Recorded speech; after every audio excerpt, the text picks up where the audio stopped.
Faktanya pesawat tempur Cina malah tak laku di pasaran.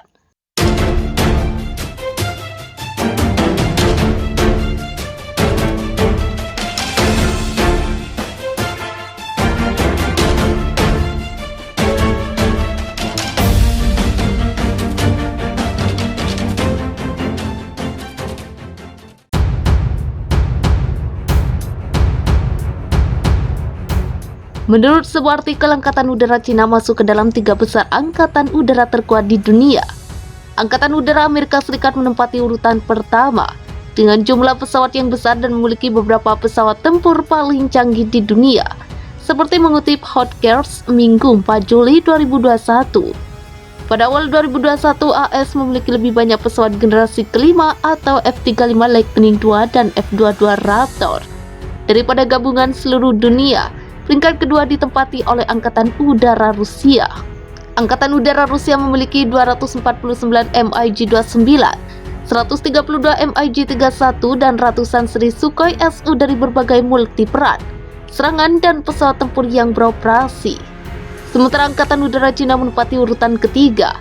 Angkatan Udara Cina seperti cabang militer Cina lainnya berkembang pesat dan modern. Menurut beberapa sumber, mereka masih memiliki lebih sedikit pesawat dalam pelayanan daripada Rusia. Tetapi itu kemungkinan akan berubah karena mereka mencurahkan lebih banyak uang ke angkatan udara mereka. Sementara Rusia terus berjuang untuk membiayai armada mereka yang ada. Meski masuk 3 besar angkatan udara terkuat di dunia dengan pesawat tempurnya yang canggih, mengapa ekspor senjata Cina justru anjlok? Kebangkitan Cina sebagai kekuatan super selalu berada di bawah pengawasan global.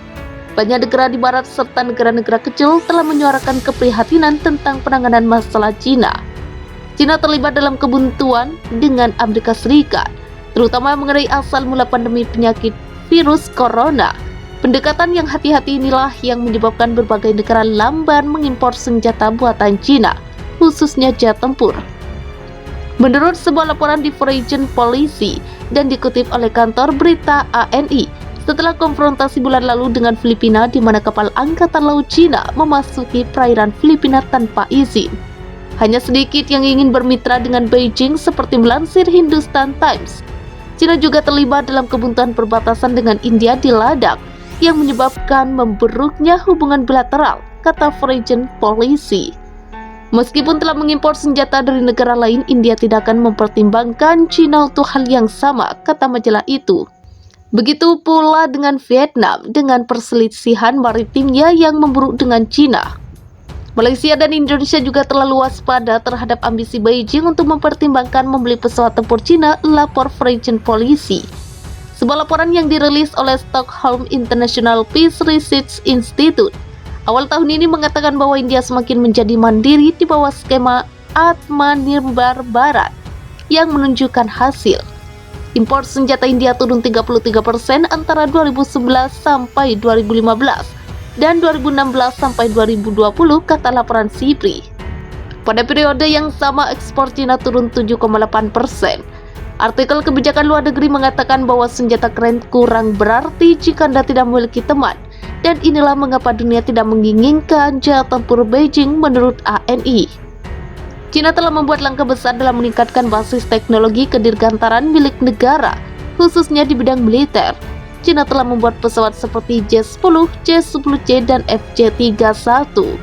Tetapi antara tahun 2000 dan 2020, Cina hanya mengekspor pesawat militer senilai 7,2 miliar US dollar. Menurut basis data transfer senjata SIPRI, Amerika Serikat tetap aman di atas mengekspor 99,6 miliar US dollar dan Rusia tetap di posisi kedua dengan 61,5 miliar US dollar. Bahkan ekspor pesawat Perancis 2 kali lipat dari Cina, yakni 14,7 miliar US dollar. Satu-satunya negara yang mengandalkan Cina untuk senjata adalah Pakistan. Beijing menyumbang 74% dari impor militer Islamabad selama 5 tahun terakhir, naik dari 61% pada 2011 sampai 2015. Penjelasan terbaik untuk kegagalan ini adalah kebijakan luar negeri Cina